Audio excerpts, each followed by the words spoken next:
That's a turn up for the books. Right then, hello, who's this? Come on, guys. Let's hit for the action. Strange person. Good morning, it is the Connor Phillips Show on Thursday morning. And on Thursdays on the show over the last number of weeks, we've been doing a lovely wee piece of radio called What Are You On About? This is BBC. BBC. What do you want to do? So basically, we take some of the incredible BBC Rewind footage, we play it out in the radio to you, and we give you an opportunity to guess what it is and perhaps relive what it is, more importantly. So this is what we played on the show last Thursday. This week, about 300 youngsters are going flat out to do just that. Now, I'll be honest with you, the first noise of that This week made me go, whoa, we go back to the 80s here. It was 1986. What was it? But you suggested it might be people playing in the Milk Cup. It could be roller disco. It could be go-karts. And then we played this for you as well. This is a very suave, handsome, debonair young gentleman talking about exactly what it was. I've been doing it 3 years now and I haven't broke a bone yet. But obviously every sport's got a danger element. You have to be dedicated. If you're going to take the sport up seriously, you have to be dedicated and want to win. We stuck this out on the internet, and that is a very handsome young gentleman called Andy Ruffell. And somehow Andy Ruffell saw this clip of this video we did on this show last week, and we're delighted to be able to say Andy Ruffell, the BMXer from the clip we played last week on the show, joins us on the programme. Good morning, Andy. Hey, good morning, Connor. How you doing? Look at you. You're still handsome. Still have it. You still have it. Yeah, the ravages of time, mate. You can't avoid it. But thank you, though. So talk to me about this, because we posted our little video up last week, right? So we put it up and we asked loads of people what it was, and we asked people to get in contact with us. And my social media was just going, that's Andy Ruffell. That's Andy Ruffell. Do you not know that's Andy Ruffell? World famous BMXer. At what point did this reach you, and how did you see us talking about you? I think it was in the King's Hall in 1983. That's correct. Yeah. Well, actually, I was pretty much the same when you put it out, when you put the video out. I was bombarded all of a sudden. My phone was blowing up. It's like, hey, you got to check this out. I must admit, when I watched it, man, that brought back some memories. And there's a couple of things that happened during that weekend race.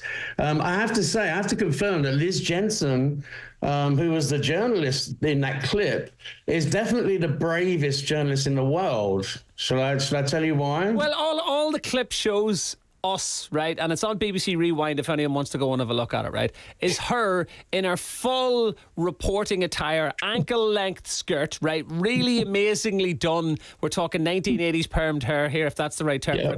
And all we see is her putting a helmet on, and she's heading away on the bike. So explain to me what did happen. Well, actually, there was twice she was the most, the bravest journalist in the world, because, as you pointed out just there, she put the helmet on with and I think she might have even had high heels on, I can't remember.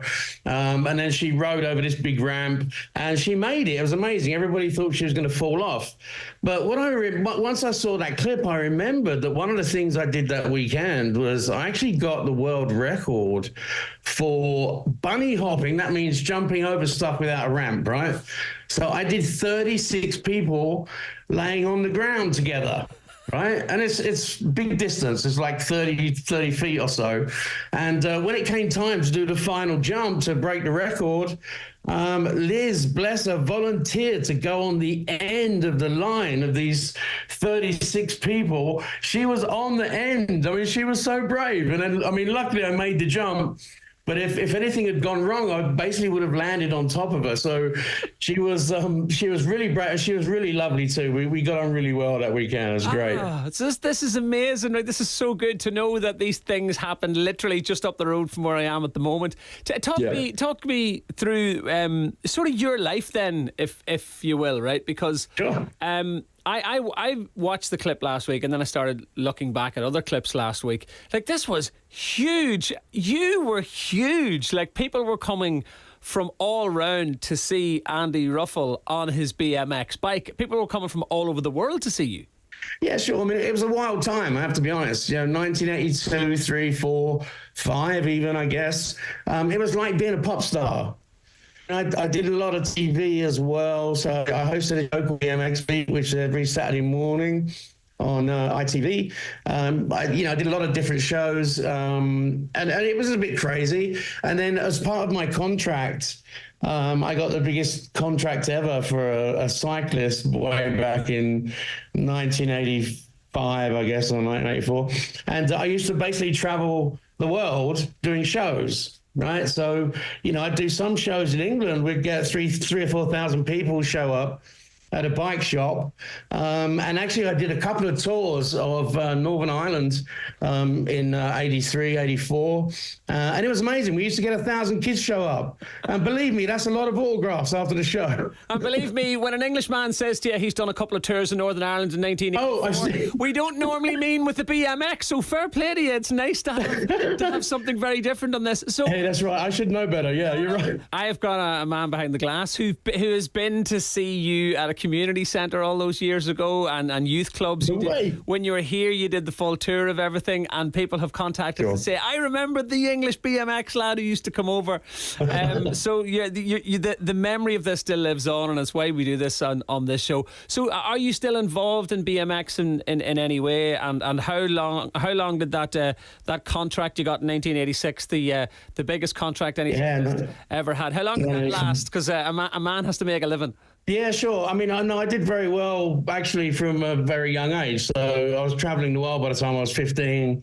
I bought my first house when I was 16.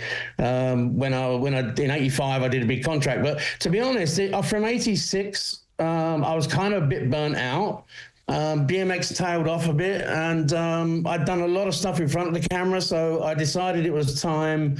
I'd always wanted to be behind the camera, either a producer or director, and I was really fortunate towards the end of the 80s. I basically joined a company that made, actually one of the things they did was in-flight entertainment.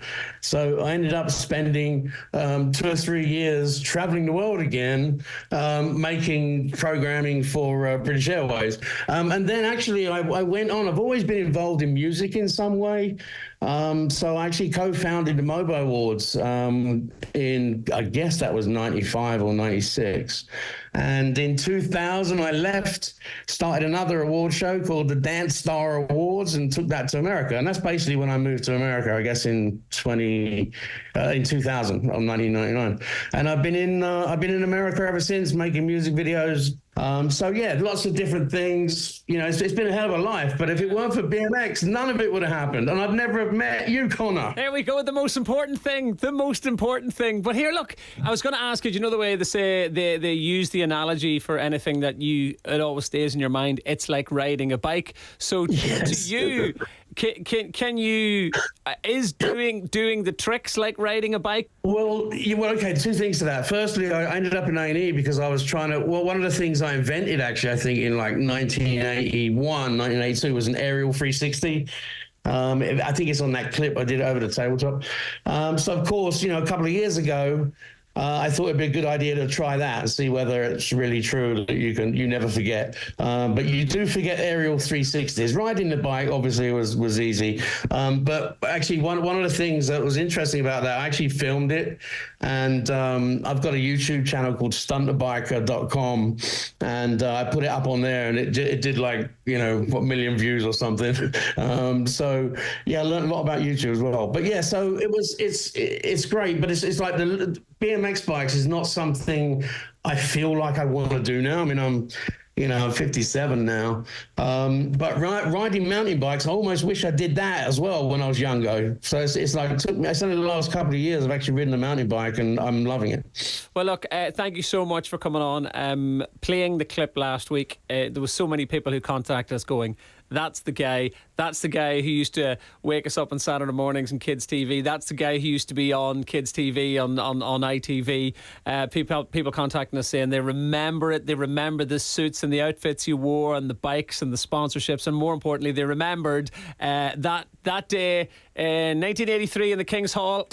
This week, about 300 youngsters are going flat out to do just that. And we want to find out if any of those 300 youngsters are listening. By all means, get in touch with the show. Andy Ruffell, I should say. I try and make you sound really fancy. Andy Ruffell, That's all right. Thank you very much for joining me on the Connor Phillips Show.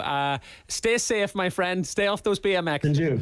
Can I just do one more quick shout out? Of course. When I used to go to Northern Ireland, an amazing couple called Avril and Ronnie Ferguson used to look after me while I was there. Just want to say shout out and hopefully see you soon in Northern Ireland. And thank you again, mate, especially for calling me a handsome devil. Handsome devil. Avril, Ronnie, we're thinking of you. Andy, we're thinking of you. Still a handsome devil. Thank you very much for joining me on the Connor Phillips Show. Thank you, sir. Love you, mate. Thanks. Bye, BMXers. See you next time.